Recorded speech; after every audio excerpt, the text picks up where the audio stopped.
Hello and welcome to Cricket Flavors, everybody, where we talk all about the world of Indian cricket with a little bit of tadka, little bit of masala, and bahut sara maza.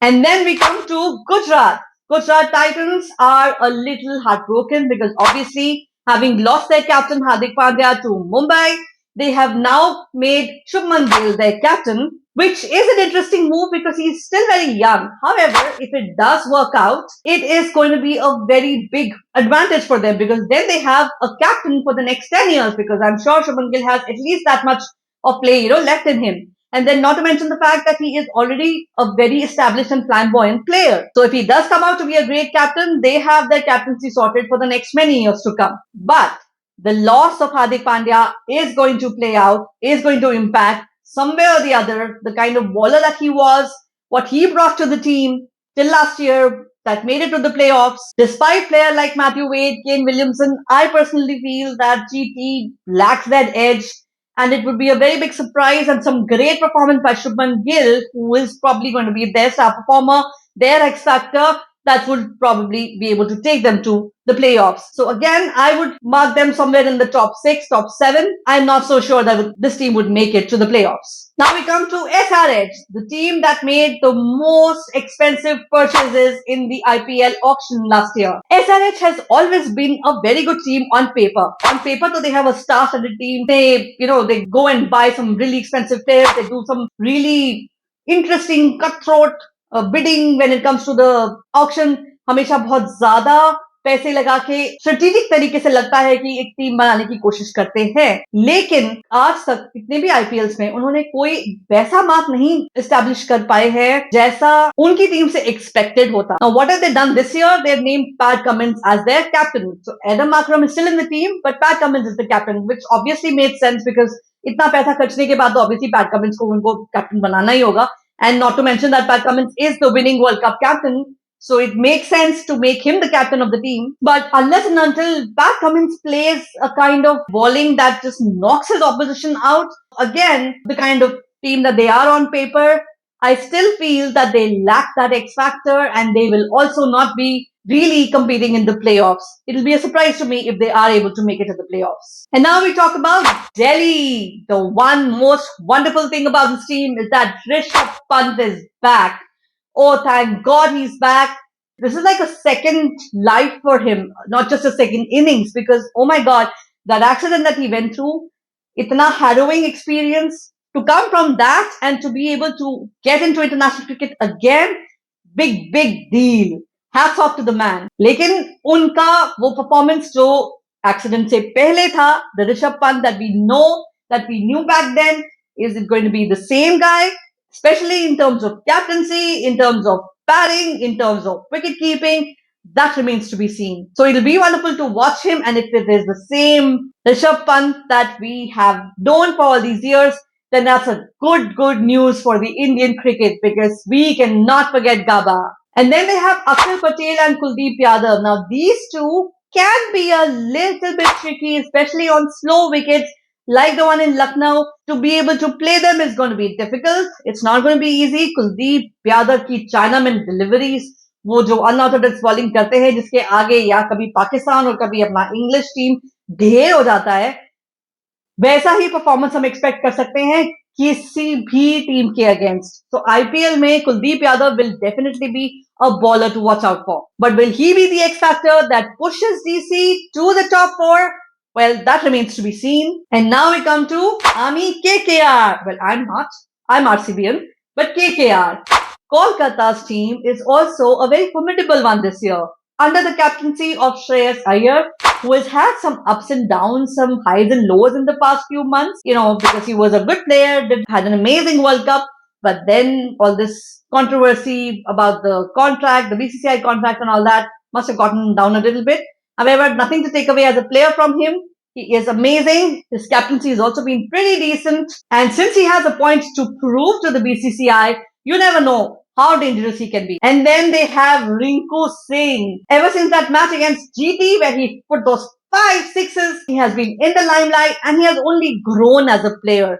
Not just those, because वहां से तो उनके ऊपर focus गया था. We realized, okay, there's a player like this also.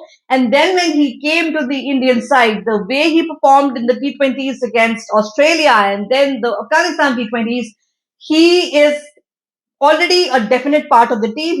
He'd been called to Dharamshala for that photo shoot for the, which was meant for the Indian squad that goes to play the T20 World Cup. So he has already booked his spot in the World Cup squad. So that's nothing to worry about for him. But will he be that X factor who pushes KKR to the top four and then maybe to the final and then maybe even to the trophy, the elusive trophy that has evaded them for so long? I cannot say for sure, but somewhere I have my inclination that it might happen.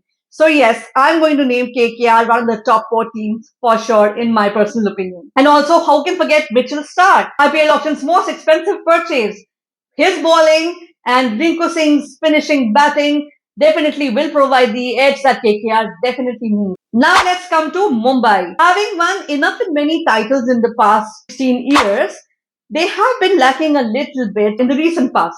So I'm not sure how they're going to play out this year, especially since there seems to be a little bit of a rift in the team itself. It will be interesting to watch कि team कैसा play खेलती है, because जब ये controversial change हुआ था where Rohit Sharma was replaced by Hardik Pandya, the entire cricketing world was abuzz with this, some might call controversial and unwelcome change. Well, I might also, because I was not very fond of it. Rohit Sharma is a great captain in my eye, and he has won them so many trophies. I really did not understand what was the need to change. Do comment and let me know who else was not happy with this. And that change, incidentally, is being questioned even now and yet has not been answered very well. But maybe they will answer in the field. You never know. However, I see that Mumbai Indians probably are not going to be performing so well as a team, especially under the new captain, because of all this rift within the team. It could be that Rohit Sharma himself, being such a mature player and cricketer, pacifies the entire team and ensures that there is harmony in the team, especially with the new captain, and then they go out and play their best game. But somewhere I doubt that. I feel that there is still a little rift. It will be a little uncomfortable for Mumbai Indians to perform as a team unit.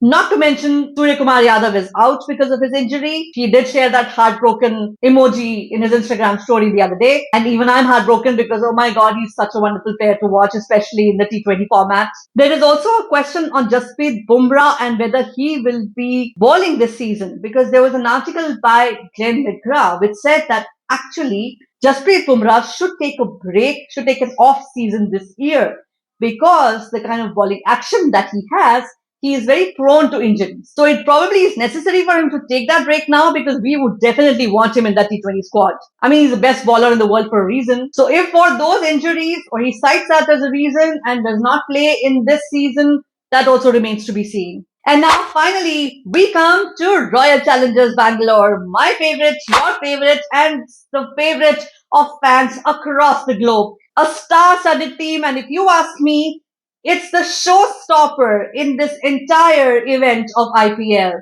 That's what this RCB team is. Let's talk about the batting lineup. We have After Pasi opening with Virat Kohli, two formidable players who had some amazing partnerships last year itself. When they get going, the opponents have no answers for them. And then we have Glenn Maxwell.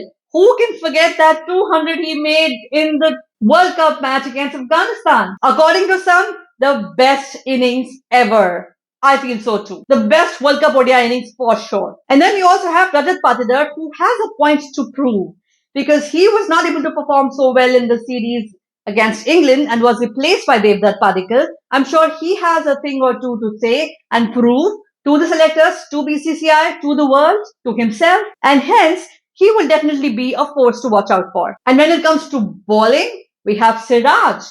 He is my favorite bowler. I like Jasprit Bumrah. He is the best bowler in the world, but somehow, especially since that Asia Cup match where he knocked Sri Lanka out for just 50 runs and then went on to do the same thing in the World Cup match against them, and not to mention the South African match where he again went for some quick wickets. I just feel that he has that X factor in him, or whatever you may call it, that when he gets going, when he gets that groove, when he gets the little bit of help from, the conditions, or whatever it may be, then it's like the opposition doesn't stand a chance in front of him. So yes, I'm a major fan of Siraj. And then he's going to be complemented very well by Lockie Ferguson, and then not to mention Cameron Green, who's also going to be a formidable batter as well. The one area where it's a little dicey for RCB is the spin area, the slow ball area. How are they going to play in the slow pitches like Lucknow pitch, which is a slow one? Now there I feel that Maxwell again would come handy. He would have to do some bowling and churn out wickets as much as possible for his team. And let's not forget, RCB men have a point to prove, as the RCB women have just won that trophy. So first time ever, RCB women have got that trophy for RCB fans, and there is a meme going on. I'm sure you all must have seen that Jethalal meme where he's not able to, where he's struggling with, a gas cylinder, and his wife just lifts it and takes it to the kitchen very nicely like she is some famous weightlifter. But to be compared to such standards and to be made memes of, I'm sure they are under a lot of pressure to perform and deliver just like their women counterparts. And I'll tell you one thing, I've said it before in my earlier videos, 2024 is RCB's year. I have been proven half right since the women got that trophy for us, and now it's the men's turn. You wait and watch. I'm right here, and I will see you after the end of the tournament when I tell you, see how right I was. It's going to be RCB's year. RCB is going to definitely lift that trophy this year.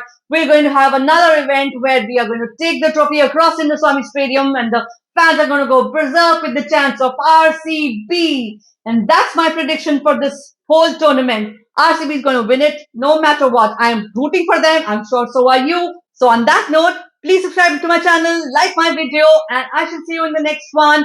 Till then, Isa lakap namde.